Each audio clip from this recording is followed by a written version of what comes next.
Hello YouTube. Let me put me out right. That's better. Oh, there you go. Hi, how's it going? Just a quick update really on how things are going. The bike is looking amazing. It's come back from the detailers. It's been washed, dried, then blow dried with a machine. Machine mopped and then machine polished and then ceramic coating going on it.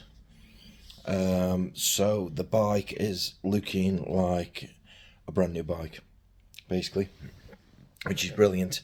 A little update on my condition, which is a bit of a nightmare and a bit of bad news that I didn't exactly want, but when you got this Cauda-Equina syndrome, you just roll with the punches.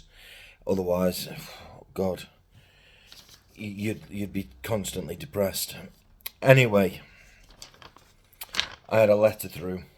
I went for a full MRI scan, if I haven't told you before, on the 25th of last month, and it's the first full spinal MRI scan I've had. I've had loads of MRI scans done,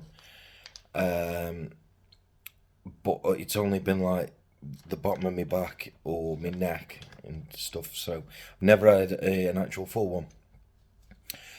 So I've had a full one done, and then I got this letter through the post stating urgent. I would be grateful if you could review this gentleman on an urgent basis as give your expert opinion regarding his management. He had an MRI scan of his whole spine done on the 25th of January 2023, which showed spinal canal narrowing at L3/4, which has progressed. He has a history of Cauda-Equina syndrome, and then it just states, please find a copy of the outpatient clinic dated the 7th of December 21 with a copy of the MRI report, which they did a little MRI, I think, and then obviously, yeah, they did an MRI scan on my lower back, which is like where this is, and because they've done a full one, this is what they found. So, what does that mean? I've also had a letter through. They want me to have a spinal simulator fitted on my spine, which basically helps control pain, any nerve pain and whatnot. At the moment, I'm going to put that on hold for the simple fact is I don't know what's going to happen with this, and what's going to be said, or if anything's going to be done. So I'm a bit in limbo at the moment with it. So yeah, it's a tough one because I don't read too much about it, to be honest. Because if I went on Google and started, it would tell me that I got everything under the sun wrong and I'm going to be in a wheelchair, which I am in a wheelchair. I can just walk around, which is quite funny when you see people's faces when I stand up out of my wheelchair, which is along there. But the problem we have with this condition is it's a hidden disability, and a lot of people are naive, should I say, because they think if you're in a wheelchair then you can't move at all, or you've got to be really old and your mobility isn't that great. But when they see me, who's tattooed up to eye heaven, and I wouldn't say I'm young, but I wouldn't say I'm old, get in a wheelchair and out of a wheelchair and walk round to my car and get into it, and people must be thinking, okay, is he pulling a fast one? But no, trust me. So if you do see me out and about, or anybody like that, please don't judge them first. That's all I can say. because you just don't know what their condition is, or their circumstances.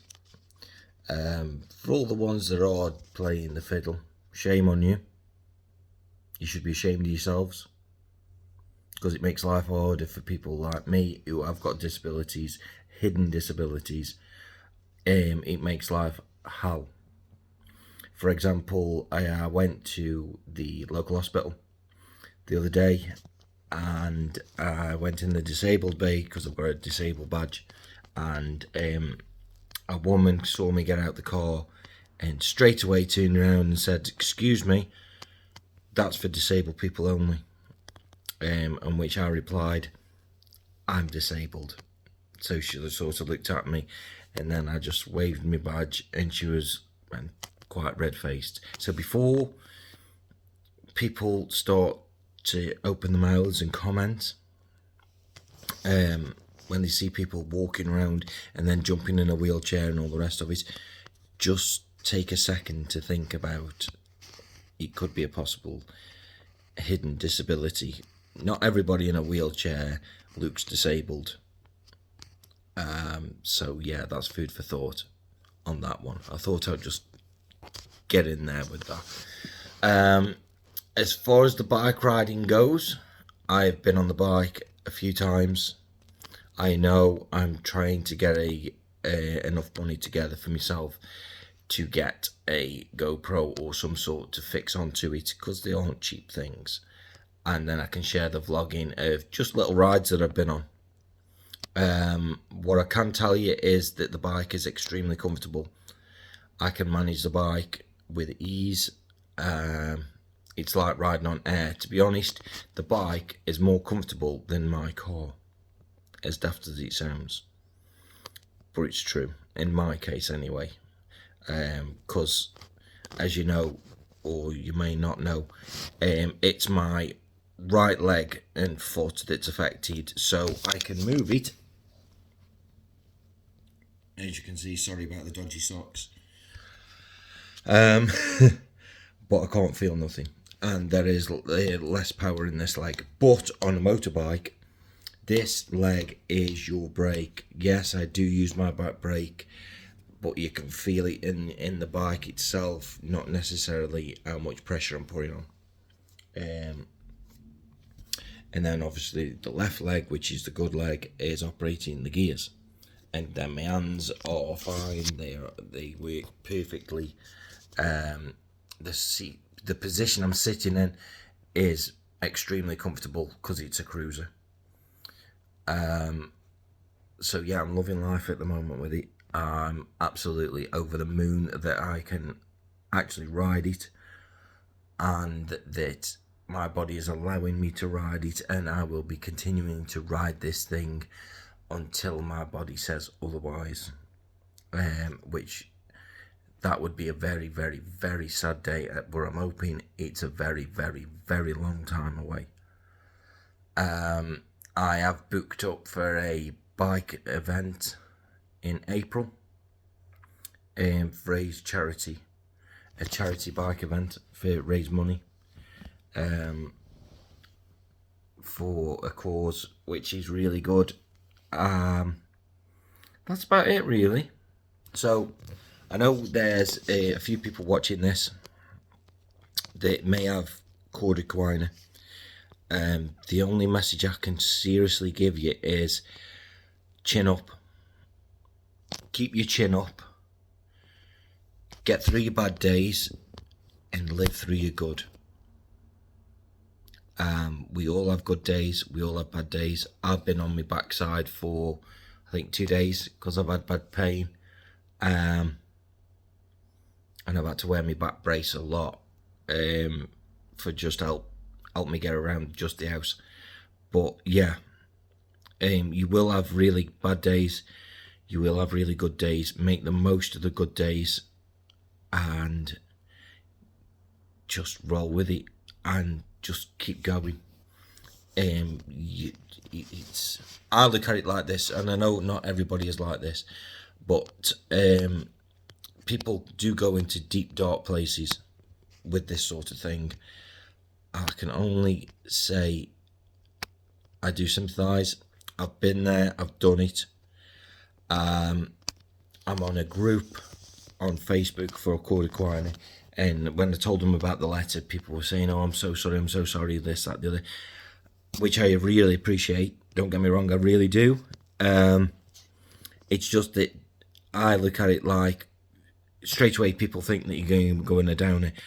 I don't, because no matter how peed off I am over the situation, no matter how depressed I get, or I could get, or feeling miserable and all the rest of it, it's not going to change it. It's not going to change anything. So I would rather live my life happy, or as happy as I can, and do it that way, you know.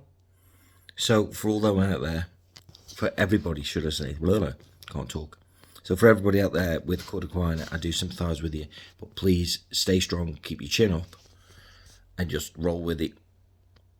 And yeah, that's it. Until the next time, I'm like I say, fingers crossed I can get the money together for a GoPro, so I can get GoPro on the bike, and yeah, follow my little journey. And it'll be, I want to try and get one actually before the event in April as well. So yeah, anyway, please leave a comment, subscribe if you want, it's free. Please like it, it's free. And spread the word, because that's free as well. Like, comment, share, whatever you want to do with this. And I will see you all very soon, hopefully. Bye.